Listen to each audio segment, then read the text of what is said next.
It is now time for the Port Podcast.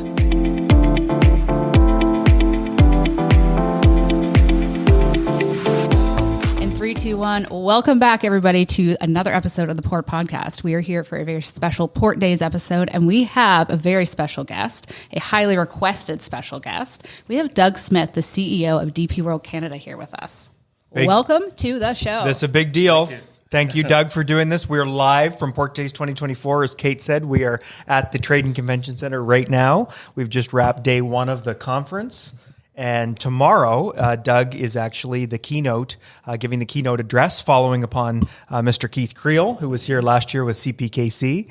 And I just have to say before we get into this, the excitement and the momentum we're feeling today at Port Days is like none other. We have clients, there's meetings occurring all across this hotel. There's one next door to us right now. I know, I've been running around. The restaurants. Yeah, restaurants are the booming. Little nooks, the crannies, everybody's meeting. Yeah, the city is alive. And Doug, you're a big part of this. And your speech tomorrow is highly anticipated. So I'm going to dive right into the podcast. We keep this very interactive and just ask you the first question. Tell us a little bit about yourself. You're a year into the role. Okay. Tell us about, how did this part of the journey come to be? Well, a little bit about me is I actually went to school for this industry. I went to the United States Merchant Marine Academy, hate to say 30 years ago. I have to remind myself on that one. But I sailed out at sea as part of the education, got really hooked onto sailing, waterside, the terminals. Went to work for Sealand and been doing it ever since. Wow. And, about 20 years ago, got the chance to go overseas. The way I say it there is I have 4 continents, 7 countries, 18 moves in 30 years. Whoa! Wow. Repeat that again. Yeah. How many? 4 continents, 7 countries, 18 moves in 30 years. Wow! And one very patient family. Yes, my wife is the foundation of this family. Without her support, this couldn't have happened. That is a lot. Yes. Wow. Okay. But it gives me a great exposure to see a lot of different ways to operate. I've actually visited about 108 countries in my career. Seen, while it sounds like I've seen a lot of great places, right. I've been within hours of great tourist locations, but I've seen a lot of seaports, airports, and hotels. Okay. Interesting. That's very good. So what led you to take this role on at DP World in Canada? And have you lived in Canada previous to taking on? No. So I actually moved here from India. And I was running Mundra Port for Adani for a few years before coming here, and saw the opportunity. I have a lot of good colleagues in DP World. We've worked together in many different places, all those countries and continents. Right. I've crossed a lot of paths with a lot of people, and worked with some great people across the way. And they had the opportunity to come here. I saw what Canada was, what we were doing here, and really wanted to be part of that team. And I haven't regretted it since, because it's been fantastic being in Canada, living out in Vancouver. A lot of travel, a lot more travel than I expected in the role. Right. Big country. Big country, yeah. A lot farther apart than I may realized. But yeah, so getting around, being part of it, and being part of that growth story. So for those who might be listening or watching, can you tell us a little bit more about what your vision is for Port St. John and DP World Canada? Well, that's something Craig and I have been talking a lot about. I see this port, I refer to it as the uncut gem. Mm-hmm. Okay. I think it has an inherent amount of value that a lot of people don't understand and see. And I think together with the Port Authority and our partners in shipping lines, I think it's time to realize that and bring that out to the market and really grow this location. I think it can bring a lot to the trade and really help with solidifying Canadians' economy and then drive the intermodal side of this. Yeah, that's really important. We've seen a lot of an evolution of that the past year specifically. Yeah, so we've had a lot of guests that have talked about rail on our show because rail is so key. You mentioned it's one of those modes that are essential to a port. And we had a guest a number of months ago, Jonathan Wabaugh, who's going to be here tomorrow just before your Jonathan Well just before your speech, and he really talked again about the untapped potential for St. John as part of the CPKC network. Do you have any comments on we obviously don't live in a tremendously populated area. Right. We rely on both imports and exports coming from much further inland, the hinterland as the industry likes to call it. Do you have any comments on how we can really tap into larger population bases and make this a sustainable program for St. John? Well, the one thing I always believe in is creating that full end-to-end logistics and getting things like we've talked about with the Barrack Point, creating that distribution center. Get the manufacturing or at least the assembly part of this, main distributions along the way. That will give you a great value proposition to reaching those larger populations. It'll also give a natural efficiency for the customer. Right. Fair. Yeah. And if you can do that right, that also is sustainable. It stays with you. So doubling down on that. So we've obviously Americold is a partner of yours around the world and in Dubai, and they're looking at St. John and they're going through their engineering and they're in full force here at Port Days, meeting different customers and meeting your team. How do we identify the right land masses, and how do we make sure that St. John is doing those right things in the early days to set this up based on your experience around the world? Yeah. Well, I think you have the right land availability. Unlike most ports around the world, you have we have it. So that's So that already sets you apart in one way. I think a big one, like the conversations we're having this morning, is make sure we're measuring the right scalability. Don't build just for now. When you line it up, build for tomorrow. Right. Give yourself that space. That's what every port is facing around the world. Is they're all constrained now. Things have come around them. They have the opportunity, but they can't grow. Right. They're limited. And if we look at that and go, what is that real potential? How far we can go? Let's build in that extra 20, 30% of growth in the spacing, in the plan, so that when the market does grow and becomes what we know it can be, we're not having the same conversation as our predecessors in legacy locations going, oh, well, now I don't have land. Right. Right. So I've heard you be able to speak at different conferences, Doug, and we've got to know each other quite well over the last year. You're an innovator and a disruptor in the best possible way. Can you tell us a little bit about your personal belief in terms of what ports, maybe not just Port of St. John or even in Canada, what do ports need to do to be innovative? That's a good one. I think the one piece we have to recognize is more of the same is not going to make you grow. There are a lot of things we can do. We can learn from the other ports, but even there, they're re-gearing, they're retooling. So we bring in the technology in a different way, create digital twins, really leverage what you have. Right. Yeah. And think beyond. You know, the one I always say is, why do we even need a computer? There's things we do. The workforce here is so skilled, so capable. Why aren't we empowering them more? Why aren't we giving them more of a growth opportunity? Right. And we speak a lot about that on the Port podcast, about the growth here and how that translates into so many different industries, roles. And I'm curious, as many listeners and watchers would know, DP World is the terminal operator for the Barrack Point Potash terminal. Could you explain to us and everyone listening and watching what that means from an integrated picture and what that means for Port St. John? Well, yeah, it's at DP World, we're seeing beyond just the container. Yeah. We look at the operations, we look at the synergies, and just in the short time we've taken over that operation, we've already seen some synergy gains on that. Balancing out more opportunity with the labor, getting the right schedules that have the right work-life balance, plus then we deliver the efficiency because we're a combined operation now. And now we're also looking at, I don't know if you saw that we opened up a facility in Santos for the importation of potash. Right. So we want to connect here to there. And I was meeting with Nutrien about a month ago. They have natural shutdowns and things that are planned on the West Coast, and they're asking, well, how do we double the capacity here? How do we bring in more? And sometimes that's as simple answer as, well, let's get another loading arm, let's get some more sheds in place, and let's figure out how to unload the rail faster, which we're doing. But also, it's about sometimes changing the way we operate. Yeah. You have to sometimes. Yeah. It's uncomfortable, but Exactly. if you can adopt some of those new processes, you can shine a light on so many things. We can. Yeah. And one of those is rotainers.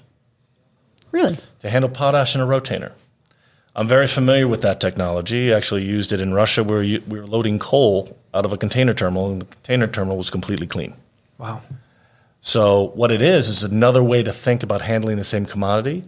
Wow. It's less dust because you're not dropping off a loading arm, and you're using existing technology. So if you're looking for peak or to handle the surge, to have another way to handle the same commodity can be worth doing. especially if you're looking at, well, what's the cost to extend that terminal? What does it mean to build another shed, 3 more loading points, another loading arm? Versus, what does it cost to get into Rotainer? And now you can come to the container terminal while keep your asset light on the other side and move them both. Because there's pros and cons to that development. I want to go back to what you said, how, when you're looking at the variables and then you deliver the efficiency, what a great way to actually look at implementation. A lot of times you would just maybe invest in doing things the same, maybe throw some more, gas on the fire and hope for a better result. But I like the way that you granularly look at everything and then you look at the best solution to deliver it and how it's adopted. That's very, very refreshing. Yeah. So you've described a lot of a bold change that you're thinking about, and obviously the port industry wide is thinking about. To take it back a little personal, obviously you've had a lot of key leadership roles in different countries, and you must have to adapt that by country a bit. Yeah. So what is your personal, leadership method to change management when you're pitching a bold concept? You always have to deal with the why. Always create the buy-in. Like our strategy today, while I may get associated to it, our team built it. Mm-hmm.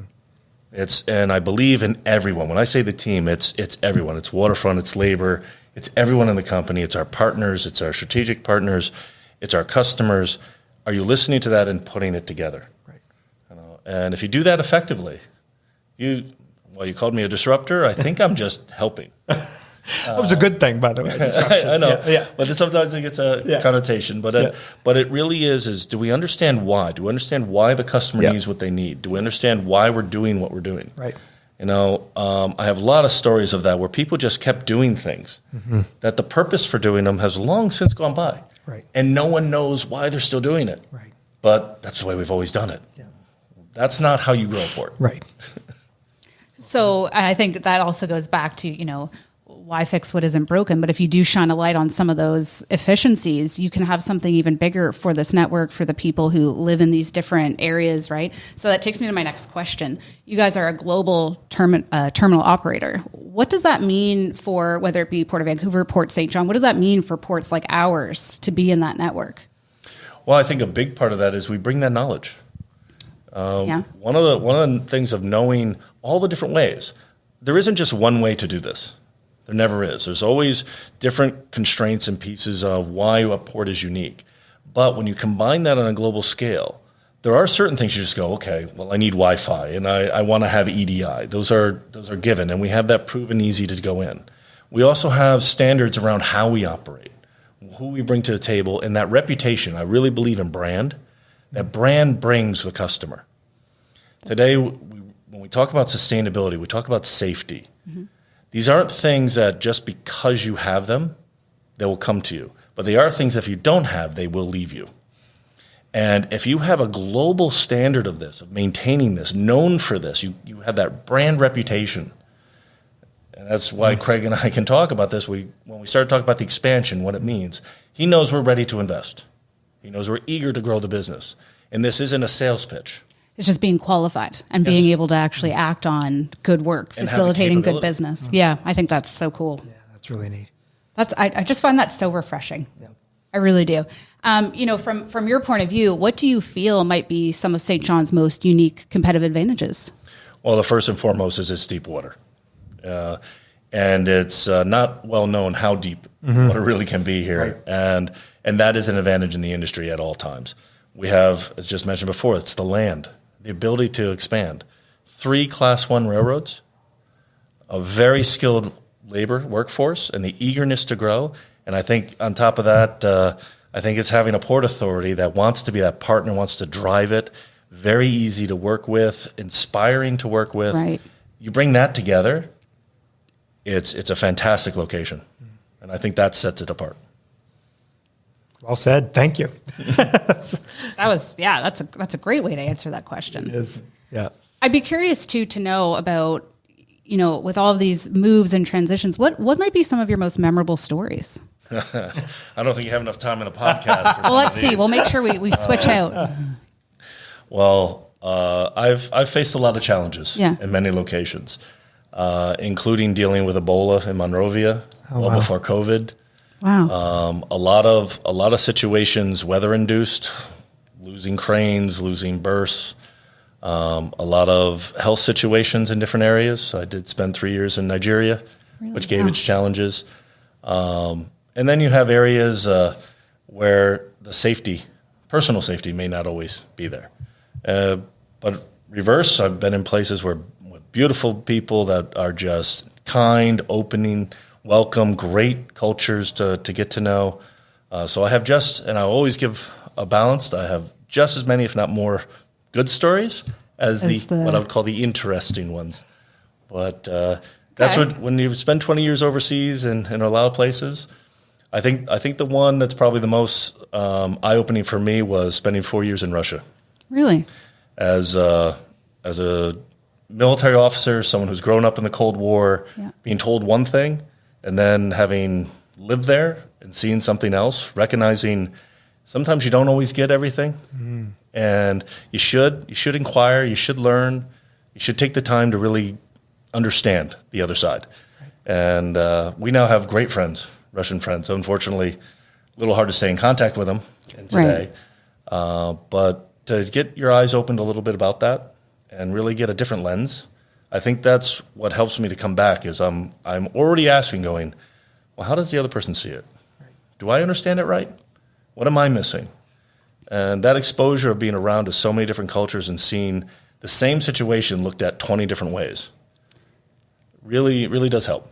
So just out of curiosity, the younger version of yourself, did you see both yourself and your family living abroad for 20 years? Not at all. Okay. That was one that we did want to go overseas. Okay. We did, and we waited for our kids to get to a certain age that we could do that. We thought maybe 3, maybe 5 years. Right. And I was working in Sealand. That's what they did. They sent you out for a couple of years ago. You're working in a global company. You need to understand the globe. Yeah. It made total sense. Having sailed out at sea, wanted to do it. And we like to travel. We like to see the different countries. Then 3 to 5 became 10, became 15. Well, you're so curious. You're always asking why, what perspective. So I think it would be hard not to take that on or just to slow down. It seems that that's the work ethic that you bring to the table with all of your experience and having real life expertise too with the different situations. I think that's so important. It is. And it's one of those that where can I bring value and where was the opportunity? And sort of that never say never. At one point we were in the Netherlands and I said, I'll never go anywhere with armed guards. 6 months later, I'm in Nigeria with 6 armed guards. So never say never. Well, you don't know what you don't know. They say that a lot in manufacturing too. So you never know what you're going to find out. And if you say plans, they usually go south real quick. Exactly. Yeah. This was an interesting career path, but I'm very happy that I was able to do that because it's given me such a wide spectrum of understanding.